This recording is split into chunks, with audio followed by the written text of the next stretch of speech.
right, welcome back to Top 5 Vinyl, where we show love to vinyl owners. Today I'm here with Beats and Blends. How's it going, sir? What's good, my guy? Not too bad, not too All right. bad. All right. So I initially met you on Instagram. Can you let the people know on Instagram or any other social media where they can find you? Right. You can find me on Instagram at Beats and Blends. I just started a new page called Beats and Soul, where I pay homage to the progressive soul movement from the 60s and 70s, artists like Isaac Hayes, Curtis Mayfield, Marvin Gaye, and then I'll put some tunes of artists who were inspired by those guys, Mm, the Soul Aquariums, mm, D'Angelo, The Roots, mm, Les Nubians. mm, So it's a mix of the old and the new, but there's a thread that goes through each one of those artists that you can go from the 60s up mm. to 2000s, and it makes sense when you put it all Nice. together.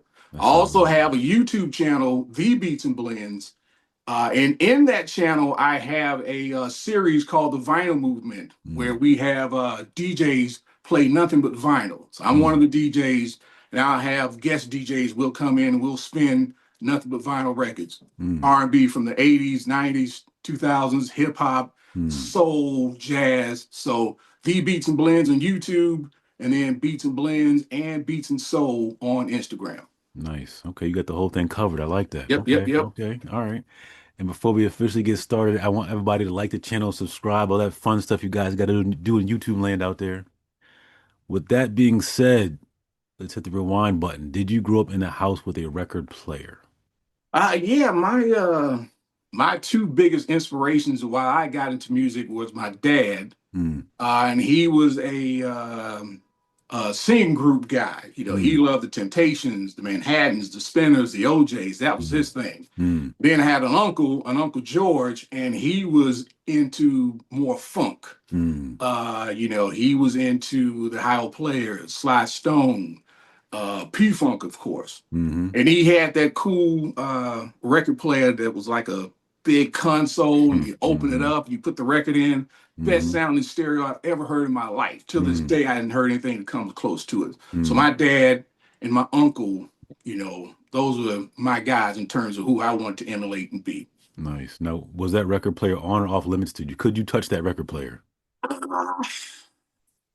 My dad's, yes.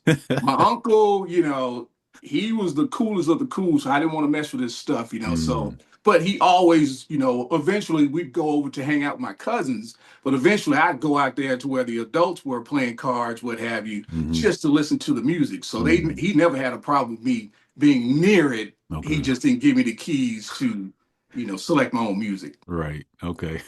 Had to ask. Okay. Okay. Yep, Good answer. Good answer. Okay. With your own money, do you remember the first vinyl record that you ever bought? of course. So, and I actually pulled them. The Hmm. first two I ever picked up Hmm. was the Hmm. clones of Dr. Funkenstein, Okay. Parliament, Hmm.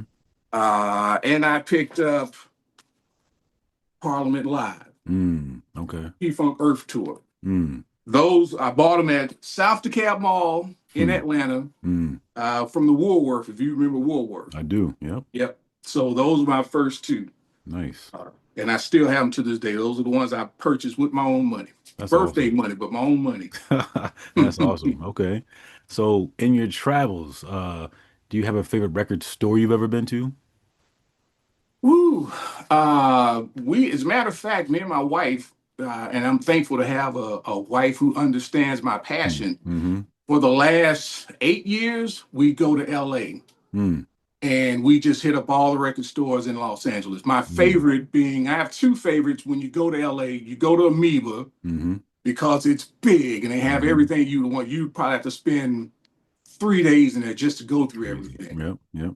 And then they have the record parlor, which Mm. is probably like 3 blocks from Amoeba. And Mm. they're more of a traditional used record store. They have nothing but used records, but it's Mm. always good, clean records, records that you would want in your collection. So Mm. Amoeba and the record parlor. Okay. Okay. Um, have you ever bought the same record twice for any reason? But yeah. Okay. So I have, well, I'll show you which one. Okay. I have multiple copies of in my top five. Okay. But there's this Santana record called Welcome. Mm. And every time I see that record, I'll pick it up. Hmm. Wow. Okay. It's that good. Mm. It's probably I think 73 or 74 when it came out. Mm.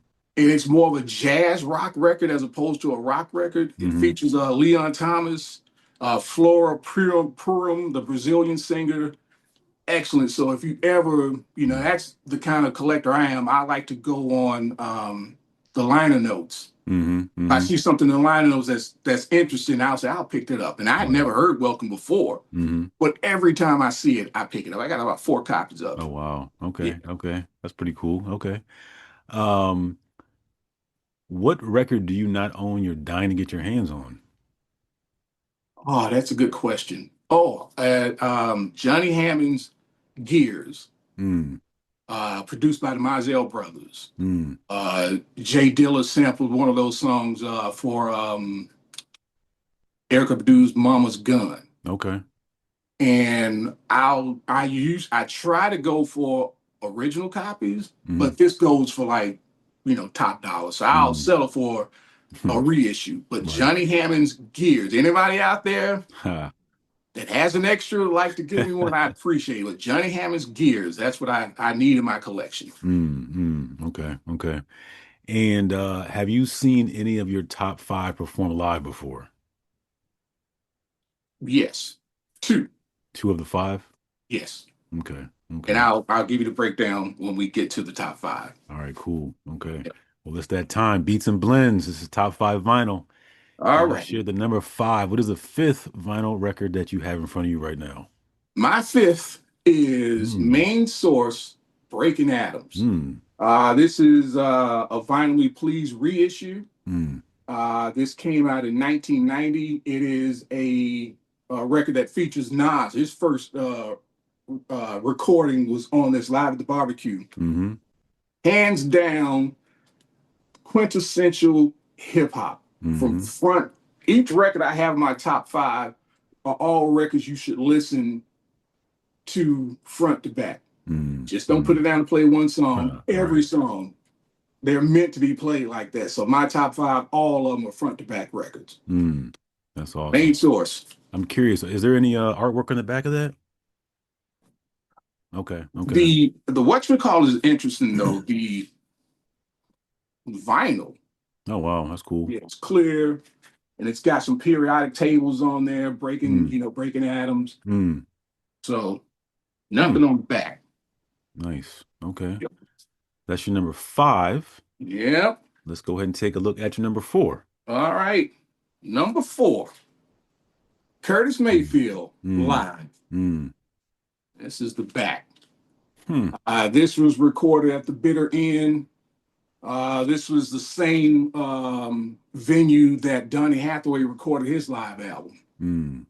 So once again, and it sounds like it was recorded in your living room. You hear people, forks banging and plates and whatnot. You hear people talking, but it's very intimate, but very soulful. Curtis Mayfield live. Mm. If you had to choose favorite song on the album? Let's see here. Probably Mighty Mighty Spade or Whitey, Mm. if you know Mm. that song. Mm. And it's a double LP, gatefold. Mm-hmm. I can pull that out. Those are my guys right there. Mm-hmm. Nice. Henry Gibson, the conga player, the dopest conga player ever. Hmm. Curtis Mayfield. All right, cool. That's your number four. All right, Let's my go ahead and number take a look three, at your number three. Mm. Marvin Gaye's "I Want You." Mm-hmm. This is an OG copy too. Mm. Uh, most people say when it's Marvin Gaye, "What's Going On?" They usually say that's their by far, hands down. This is when I talked about progressive soul earlier. This is progressive soul. It Mm. sounds fresh, like it just came out Mm. today. Mm. Want Mm. You, Come Live With Me, Angel, After the Dance, classic, quintessential 70s soul Marvin Gaye. Mm. Nice. Right? All right, cool. That's your number three. Yeah. Let's go ahead and My take a number look at two, your number two. Michael Jackson's Off the Wall, Yes. 79. This Yes. goes, we don't even have to talk about how great this album is, but I will say, and most people know that no, this is a better album than Thriller, in my opinion. Yes. Hands down, one of the greatest records ever produced. My Hmm. favorite track off of here would be Don't Stop Till You Get Enough. Mm, Of course, mm, Rock With You, Off the Wall. And I happened to see this guy live. I saw him with the Jacksons. mm. This is right. I probably was like maybe 7 or 8 years old. Oh, wow. And it was the Jacksons, Tavares, and Natalie Cole. Hmm. It was my first concert I ever went to. Wow. Okay. Where Yep. was this at? It was in Atlanta. Okay. It was at the Georgia Tech's Coliseum. Hmm. So Hmm. my first concert was Jackson's. That's awesome. Okay. All Beats right. and blends for the grand finale. What do you Mm, have for number one? come on. Boom. Okay. Funkentelechy versus the placebo syndrome. Mm, Once again, people talk about, Mothership Connection, Maggot Brain, One Nation Under a Groove. This is the best P-Funk record out there. Flashlight, mm, Bach Gum, Funkentelechy, which is my favorite P-Funk track ever. 11 mm, minutes is just nothing but groove. mm, So that's George on the front. Then you got George on the back. mm, And of course, I saw them, probably my second concert. I was probably 12, 10 mm, maybe. mm, And I went with my big brother, and he took me to see them. This was probably Glory Hallett Stupid, that tour. mm. And everything you hear about a P-Funk crowd, I saw it. It was like people in the streets. Mm, You could smell the weed. mhm, I mean, everything you would think a P-Funk show would be, it was that, and mm, then some. But mm, this is my hands down my favorite record of all time. Every time I would travel to see my well, she was my girlfriend at the time, but my mm, wife, these records would go with me. mm, And when mm. I traveled down to Macon to see her, these were records that would go with me. But this is my hands down my favorite record of all time. And I have about 4 copies of this. Wow. So every time I see one with the poster, with the comic book, I'll pick it up. That's awesome. Yep. Okay. All right, cool. Beats and blends. Can you let the people know one more time on the internet where they can find you? Yes. On YouTube, The Beats and Blends. On Instagram, Beats and Blends. And of course, my new channel I just started, Beats and Soul. You can find me Nice. there. All right, cool. I want to thank you so much for your time, sir. I really appreciate it. Yes, sir. All right, cool. We'll talk soon. All right, people. Oh, yeah. Have a good one.